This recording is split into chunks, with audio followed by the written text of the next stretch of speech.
এককালে উদ্দীপ্ত নবীন বাঁধ ভাঙা জোয়ারের ন্যায় আজকে তারা প্রবীণ অসহায়।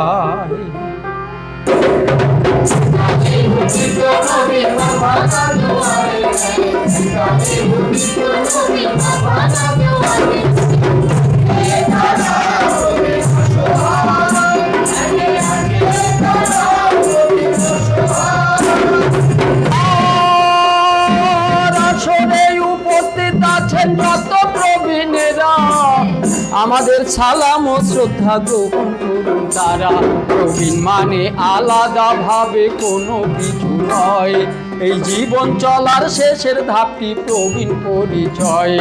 আলাদা করে প্রবীণদেরকে যায় না ভালো রাখা, সব বয়সে ভালো থাকার যোগফল ভালো থাকা। কিন্তু অভাব অনটন সম্পর্কের অবনতি নানাবিধ প্রতিকূলতায় ভুগছে দিবারাত্রি। এ কারণে রিকের প্রধান আবুল হাসিব খান করতে চাচ্ছেন প্রবীণদের নিরাপত্তা বিধান। কর্মজীবন শেষে চলার ক্ষমতা হারায়, অর্থ স্বাস্থ্য সেবা ও মর্যাদা নাহি পায়। তাই তিনি রিক নামে সংগঠন তৈরি করে সেবা প্রদান করতেছেন 34 বছর ধরে।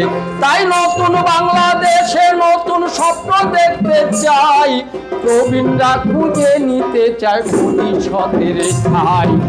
নতুন বাংলাদেশে নতুন স্বপ্ন দেখতে চাই, প্রবীণরা খুঁজে নিতে চায় ভবিষ্যতের ঠাই। আর বর্তমানে দেশে প্রবীণ 1,60,00,000। এই নারী প্রবীণদের হার বেশি জরিপে দেয় সাক্ষ্য। দারিদ্রতা প্রবঞ্চনা বাড়ছে ব্যাপকভাবে, অসহায় ভুগতেছে নিরাপত্তার অভাবে। ওই জলবায়ুর বিরূপ প্রভাবে হতে হচ্ছে নিরুপায়, জলবায়ুর বিরূপ প্রভাবে হতে হচ্ছে নিরুপায়।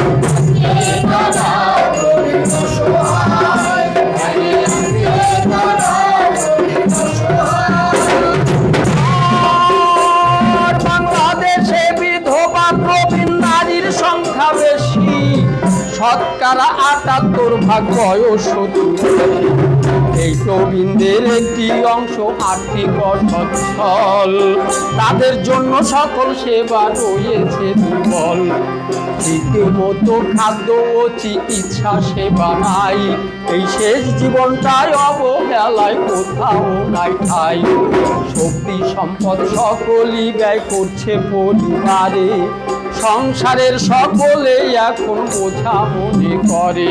তাই আন্তঃপ্রজন্ম দিতে হবে, নবীন প্রবীণ সকলে এই সংগঠনে রবে। অধিকার ও নিরাপত্তা নিশ্চিত করিবারে শক্তিশালী উদ্যোগ গ্রহণ করিবেন সরকারে।